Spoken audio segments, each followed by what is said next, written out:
It's okay students, आज हम बात कर रहे हैं मॉडर्न इंडिया की मीन्स आधुनिक भारत की। तो हम आधुनिक भारत पर डिस्कस करने से पहले सबसे पहले हम जानना चाहेंगे कि इसकी पृष्ठभूमि क्या थी। तो दरअसल है क्या कि कोई भी चेंजेस जब आते हैं तो वो चेंजेस एकदम से कभी नहीं आते हैं, राइट। चेंजेस क्या होता है, चेंजेस आना एक प्रोसेस होता है। यहां पर भी आधुनिक भारत की जो है कैसे हुआ, राइट, या आधुनिक भारत की शुरुआत क्या थी। तो अगर हम वैसे देखें इतिहास कालखंड के अनुसार तो हिस्ट्री को 3 पार्ट्स में डिवाइड किया गया है। Means entire history is divided into 3 parts. History is divided into 3 parts, right? These 3 parts are as ancient history, medieval history and modern history, right? ये हमारे जो है 3 कालखंड हैं। यह हिस्ट्री को 3 पार्ट्स में डिवाइड किया गया है। जब हम एंशिएंट हिस्ट्री पर डिस्कस करेंगे, इसके पीरियड को लेकर के डिस्कस करेंगे, तो 2500 BC टू ये हम बात करते हैं 711 AD मींस 711 AD तक। और यहां पर जब हम मिडाइवल हिस्ट्री की बात करेंगे 711 AD टू 1857 AD, राइट। और मॉडर्न इंडिया की बात करें या मॉडर्न हिस्ट्री की बात करें तो मॉडर्न हिस्ट्री है हमारी 1857 to AD to 1947 means till independent India, means भारत के आजाद होने तक जो है हमारा क्या है, मॉडर्न हिस्ट्री है। Is that clear. अब यहां पर हम बात करने जा रहे हैं, चूंकि हमने आज का टॉपिक लिया है मॉडर्न इंडिया, आधुनिक भारत या आधुनिक भारत के इतिहास पर डिस्कस करने जा रहे हैं। तो सबसे पहले हम आधुनिक भारत के इतिहास पर डिस्कस करें तो हम जान लें कि आखिर आधुनिक भारत में हुआ क्या था। तो जहां हमने एक तरफ ये कहा है कि आधुनिक भारत के इतिहास की शुरुआत 1857 से हुई थी, ऐसा नहीं है। 1857 में तो फर्स्ट फ्रीडम फाइट हुई थी। 1857 में तो देखा जाए क्या था, फर्स्ट फ्रीडम फाइट थी। और that was that freedom fight, right, that was और that freedom fight was rise of nationalism in India, rise of nationalism in India। ये भारत में राष्ट्रवाद के उदय का समय था, राइट। जब लोग अपने अधिकारों के प्रति सचेत हुए, जागरूक हुए और वो अंग्रेजों की गुलामी से मुक्त होने का जो टाइम था ये था 1857। ये 1857 की क्रांति को बेसिकली सिपाही जो ब्रिटिशर्स हैं इसको भले ही एक मात्र सिपाही म्यूटिनी कहते हैं। सिपाही म्यूटिनी का मतलब मात्र एक सैनिक विद्रोह, जबकि ऐसा नहीं था। ये एक मात्र सैनिक विद्रोह नहीं था। अगर ये क्या था, ये basically rise of nationalism in India था। ये भारत में राष्ट्रवाद का उदय था। अब अगर भारत में राष्ट्रवाद का ये उदय था और ये सिपाही म्यूटिनी नहीं था, सिपाही म्यूटिनी क्यों नहीं था, अगर ये एकमात्र सिपाही म्यूटिनी होता, अगर ये सिपाही म्यूटिनी होता, मीन्स सिपाही म्यूटिनी का मतलब समझ रहे हैं, सैनिक विद्रोह मात्र अगर होता, अगर ये एकमात्र सैनिक विद्रोह होता तो भाई साहब यहां पर एक बात बताइए, यहां पर पीसेंट्स क्या कर रहे थे। पीसेंट्स का मतलब समझ रहे हैं आप लोग, फार्मर्स, किसान, कृषक क्या कर रहे थे, राइट। आर्टिशियंस क्या कर रहे थे, क्योंकि इसमें तो कलाकार भी थे, राइट। म्यूजिशियंस क्या कर रहे थे, right.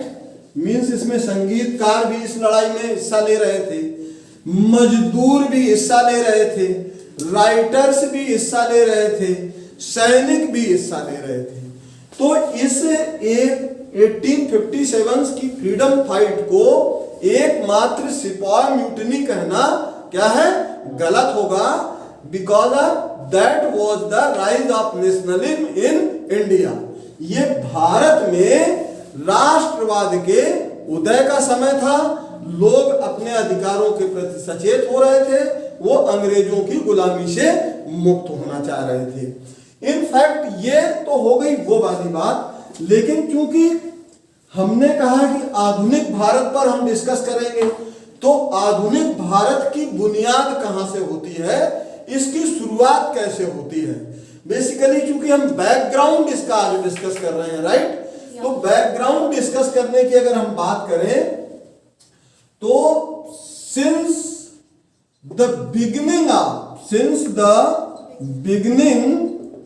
Of 17th century mean 17वीं शताब्दी की जो शुरुआत थी वो क्या था, वही आधुनिक भारत की बुनियाद थी। क्यों आधुनिक भारत की बुनियाद 17वीं शताब्दी क्यों थी, या 17वीं शताब्दी की शुरुआत ही आधुनिक भारत की बुनियाद क्यों थी, तो उसके बारे में हम यहां पर एक बात की चर्चा करेंगे। जरा गौर से समझिएगा, ध्यान दीजिएगा। तो इसमें इनफैक्ट हुआ क्या था, 1608 में जब मुगल साम्राज्य के शासक जहांगीर थे, अब बीच में इंटरवेल मत करना, मुगल साम्राज्य के शासक जो है कौन थे उस समय, जहांगीर थे, राइट। तो जहांगीर के दरबार में कौन आया था, जहांगीर कोर्ट में आया था हॉकिंस, जो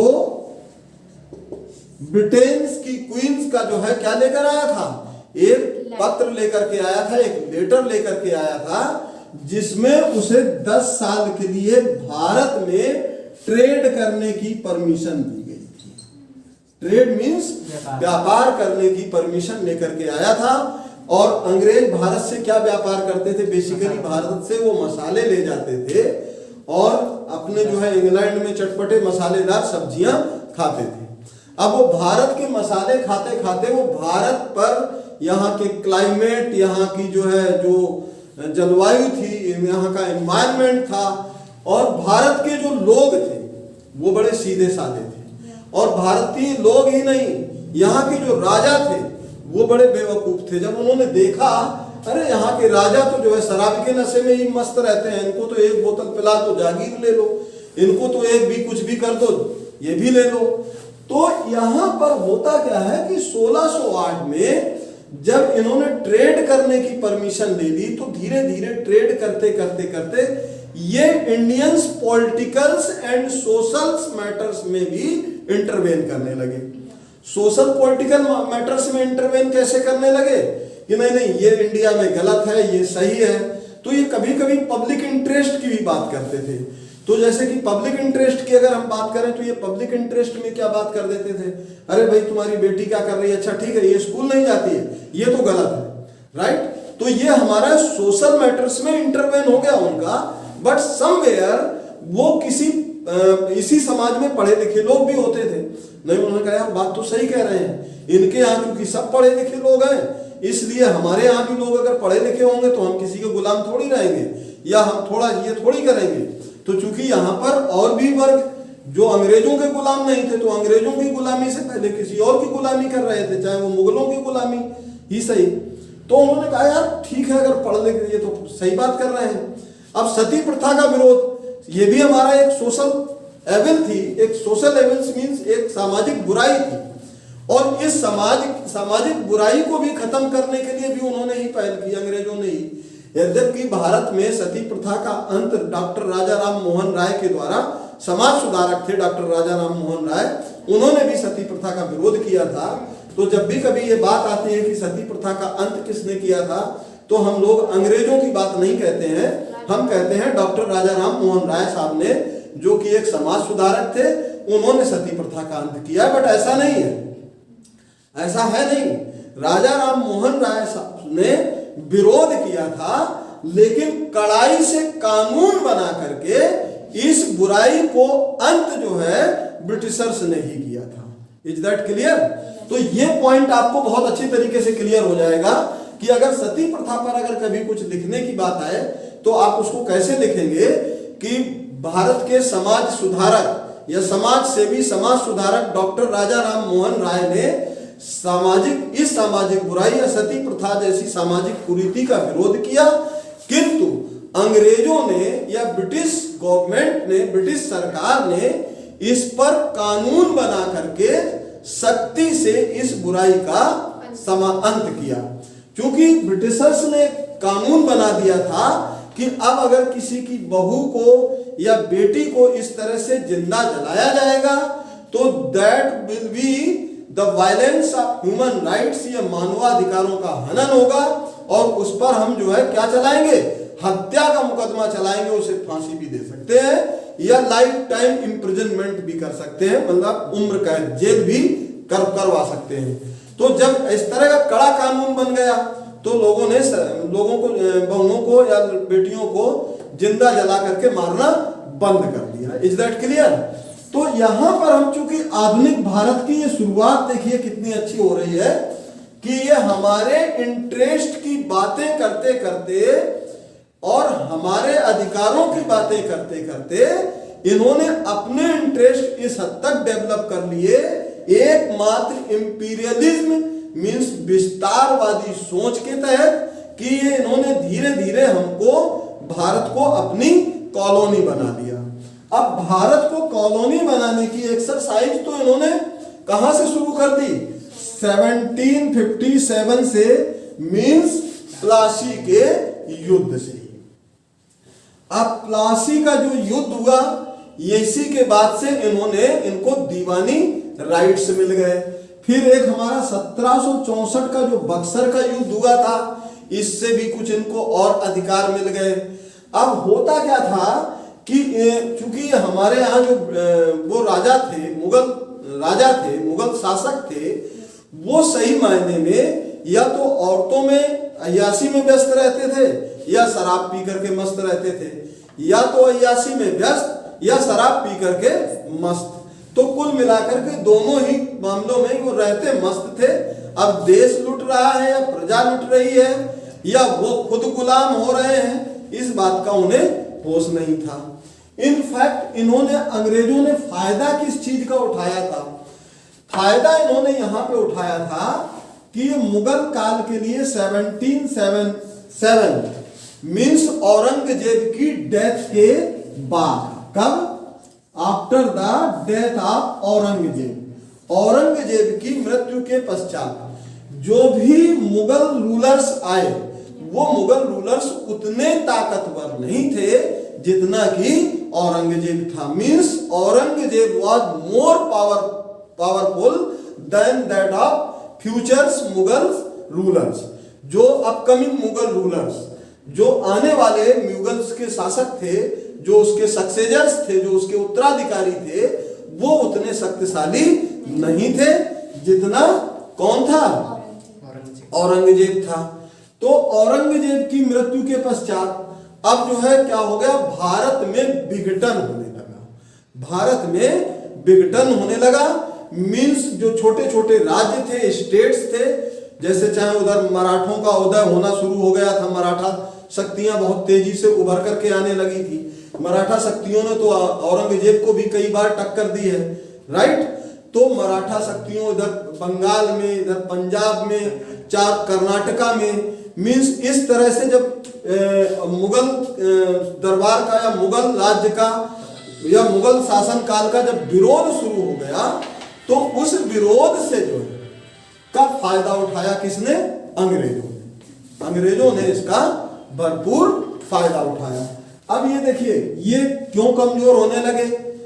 क्योंकि after the death of Aurangzeb, जो औरंगजेब की मृत्यु के पश्चात हमारे यहाँ क्या था, जो भारत था, यूनियन इंडिया था, जो ये बहुत ज्यादा विस्तृत था,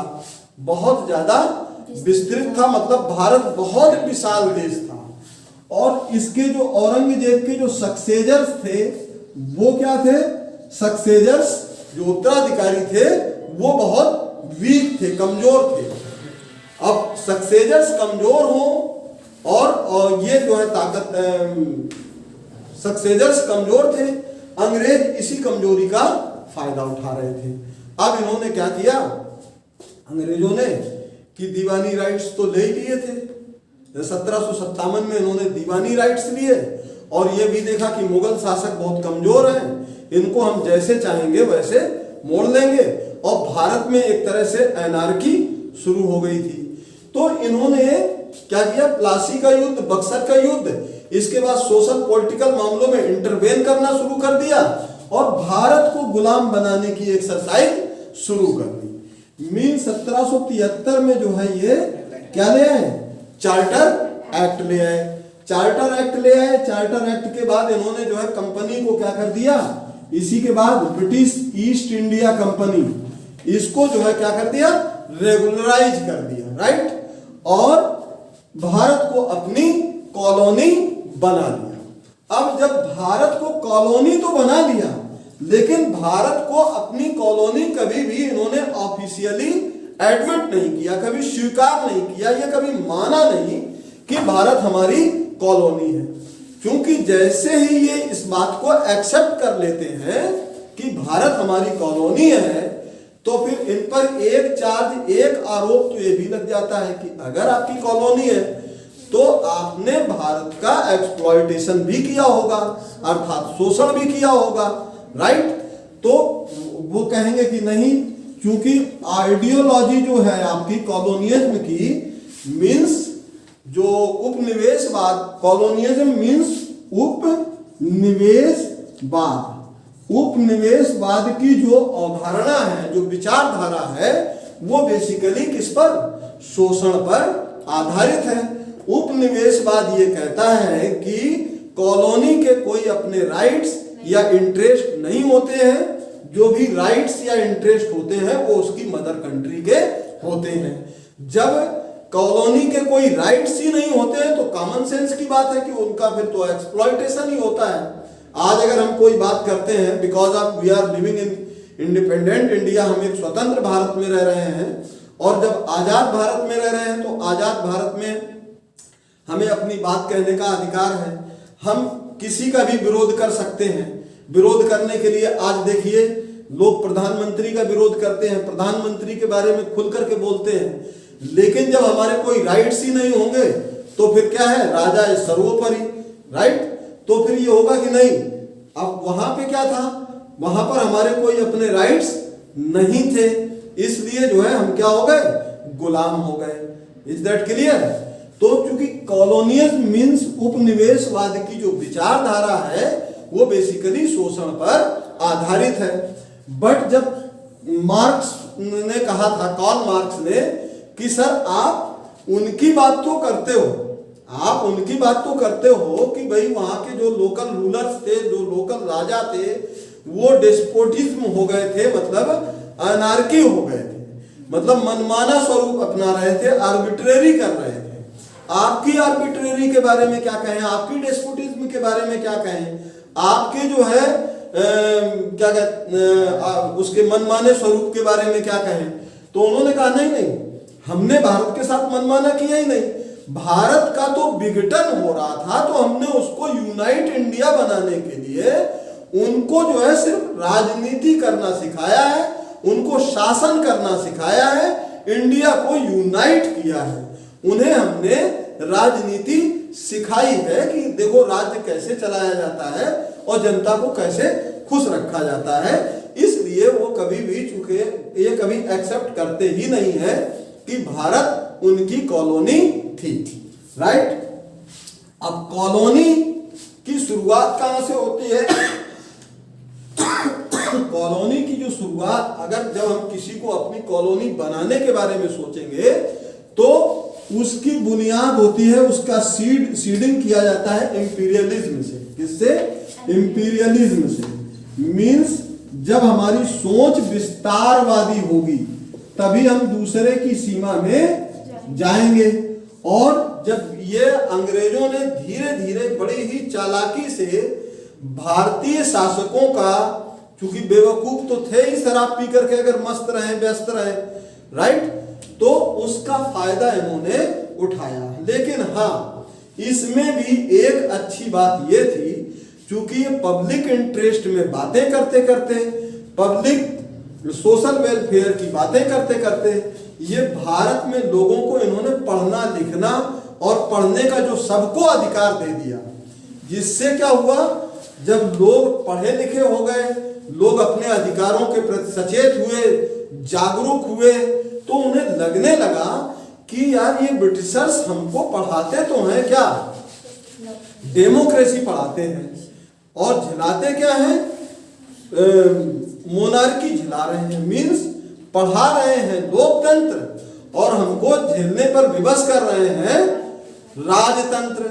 तो इस तरीके से इसी लोकतंत्र और राजतंत्र के बीच में 1857 में फर्स्ट फ्रीडम फाइट हो जाती है, जिसको ब्रिटिशर्स जो है क्या कहते हैं, सिपॉय म्यूटिनी, मींस एक सैनिक विद्रोह के अलावा कुछ नहीं मानते हैं, जबकि वो एक सिपॉय म्यूटिनी नहीं था, that was first freedom fight. वो भारत की तरफ से पहली आजादी की लड़ाई थी। तो ये आधुनिक भारत का जो था, इसकी शुरुआत हमने टॉपिक वाइज यहां से शुरू किया है और इसी के बाद हम बात करेंगे डिक्लाइन ऑफ मुगल्स एम्पायर और the causes of decline of Mughal empire के डिक्लाइन के कारण और इंडस्ट्रियल रेवोल्यूशंस वगैरह वगैरह पर हम इस पर डिस्कस करेंगे। So now topic finish. अगर आपको हमारा ये YouTube चैनल पसंद आए तो प्लीज इसे लाइक करें, सब्सक्राइब करें और अपने दोस्तों के साथ शेयर करें। Thank you.